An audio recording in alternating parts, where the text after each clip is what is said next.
صدر ٹرمپ نے ایک بار پھر پاک بھارت جنگ میں طیارے تباہ ہونے کا ذکر کر دیا۔ انہوں نے کہا کہ مئی میں ہونے والی اس جنگ میں 8 جنگی طیارے تباہ ہوئے تھے۔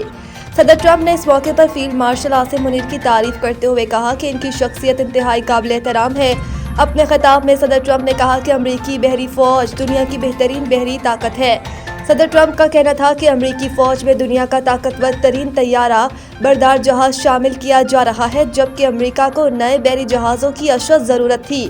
انہوں نے کہا کہ امریکی سب میرینز دنیا کی سب سے جدید ہیں اور آبدوز سازی میں امریکہ کسی بھی ملک سے کم از کم 15 سال آگے ہے۔ صدر ٹرمپ کے مطابق امریکہ کے پاس دنیا کے بہترین ہتھیار اور عسکری آلات موجود ہیں۔ امریکی صدر نے جدید طیارہ بردار جہازوں کی تیاری کا اعلان کرتے ہوئے بتایا کہ 15 جدید ترین آبدوزوں کی تیاری کے مراحل میں ہیں، جبکہ امریکہ کے جدید بحری بیٹری کا دنیا میں کوئی مقابلہ نہیں۔ ان کا کہنا تھا کہ یہ بحری طاقت دنیا بھر میں امریکہ کے دشمنوں کو خوفزدہ کر دے گی، جبکہ امریکہ کے جدید بحری بیڑے کا دنیا میں کوئی مقابلہ نہیں کر سکتا۔ ان کا کہنا تھا کہ یہ بحری طاقت دنیا بھر میں امریکہ کے دشمنوں کو خوفزدہ کر دے گی۔